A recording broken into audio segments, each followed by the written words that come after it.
Hey, it's the Empire, Geoboxing Empire, Backshore Boxing. Now, man, I was sitting there thinking about my boy Andy Ruiz, man. First heavyweight Mexican champion, unified heavyweight champion of all time. Wild stuff. Beat undefeated Anthony Joshua in New York. His American debut. Just walked through him. I thought, man, Andy Ruiz is a great fighter, but he's looking a little hefty. Is he obese? And I looked it up, man. And it's by stature, and by his height, and his BMI. And the BMI basically is like the fat ratio on your body compared to your total body weight, right? And I looked it up and I seen it.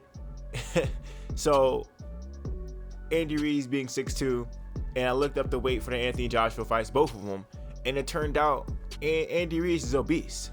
Now, you guys see it, man. Unboxingscene.com, Andy Ruiz, for the first AJ fight, was 268. And then the second fight, he was 283. And if you look at the chart, man, 233 to 303 is being obese. You're obese at that weight. And it's shocking stuff, man. It's shocking stuff. That means Andy Ruiz, for a better part of his career, if you actually look through his career, he's never really been past, or from, let's say, majority of his career, he's been obese. He's been obese. And the crazy thing is, there's times where, no, actually, he's been obese his whole career. Yeah, he's been obese his whole career, man. And it's wild stuff, because if you look, you can clearly see the fat on Andy Ruiz's body, right? It's not like the guy's chiseled and he's all muscled out and he's a bigger fighter. He's not chiseled out anything. He's just big, fat, and obese. And it goes to show that there's a lot of inherent problems when you start getting a certain size. You're more likely to get certain things, and just because Andy Ruiz doesn't talk about it doesn't mean the guy doesn't have things like high blood pressure. There's just a lot of things that you get when you're bigger, right? And how much does that affect your boxing skills at the highest level? I'm guessing a lot, man. I'm guessing an extreme amount. And Andy Ruiz definitely needs to lose his fat, because he's been obese his whole career.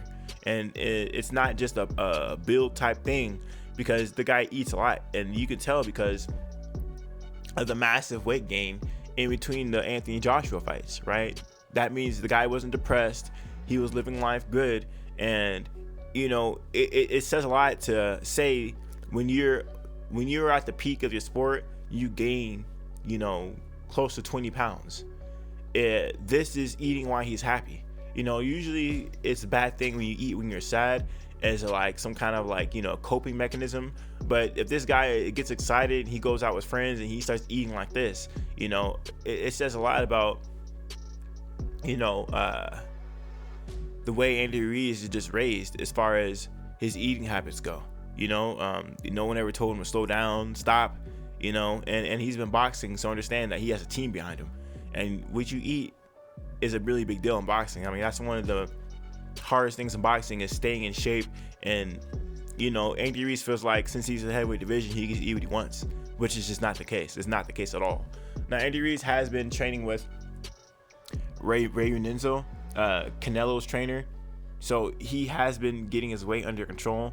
But as of now, he hasn't had a fight since Anthony Joshua, the unanimous decision, right, back in December. So we're going to see how he loses his weight, but he definitely needs to get below the levels of obesity, because I think it will help his skills a lot as far as speed, movement, and just being healthier. Because I guarantee Andy Ruiz definitely has health problems that he's just not, it's not public for sure. There's no way you're that big. Your whole career, he's always been above the obesity limit. His whole career, there's never been a time where he's been beneath it, right? And not have health problems. So we're gonna see how this whole thing plays out. Let me know how you guys feel about it, though. Like, comment, subscribe. This is the Empire, Geoboxing Empire. Peace. Empire.